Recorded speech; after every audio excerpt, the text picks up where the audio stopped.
जति बोगाउँछन् नि त्यति मान्छे चट्टान जस्तो हुन्छ, जति ठक्कर खान्छ त्यति बलियो हुन्छ र तपाईको नदीको ढुङ्गामा पनि धेरै ठोक्दै चट्टान बनिन्छ। सुदन गुरुङ पछि पर्ने होला छैन र उच्च विचार राखेर कतैबाट प्रभावित नहोस्।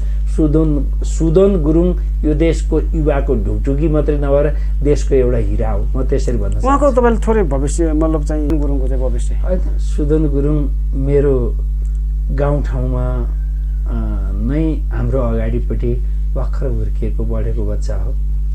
अनि भन्न त सुदन गुरुङलाई कहिले अमेरिकाको एजेन्ट, कहिले CIA को एजेन्ट, कहिले इन्डियाको चाहिँ रको एजेन्ट, कहिले इन्डियाको नागरिक, दुनियाँ तस्करको चाहिँ ऊ पनि भनेर भन्न भएका छन् यो देशमा भन्छन्।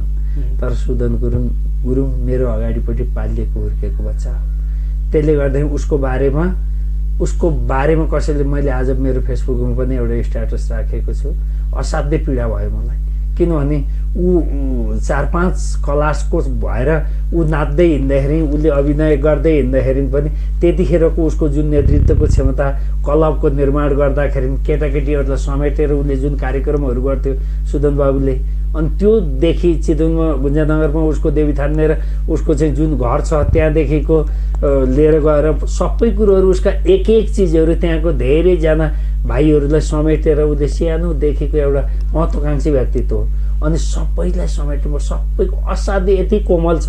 तपाईँले देख्नु होला मिडियामा जाँदाखेरि पनि ऊ बोल्न नसकेर भक्कानिएर आँसुको धारा बगाइराखेको छ। सिधीमिधी मान्छेको आँखाबाट आँसु आउँछ, अलिकति कठोर मान्छेको आँखाबाट आँसु बग्छ। त्यसै ऊ यति कोमल छ।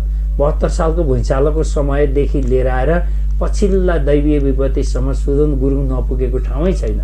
त्यसले गर्दाखेरि सुदन गुरुङको बारेमा एउटा गोर्खाको दुर्गम स्थानमा जन्मिएर चितवनमा हुर्किएको, पालिएको, पढेको व्यक्ति, देशको लागि केही गर्छु भनेको मान्छेलाई यस्ता किसिमका ट्यागहरू लगाएर, यस्ता कलङ्कहरू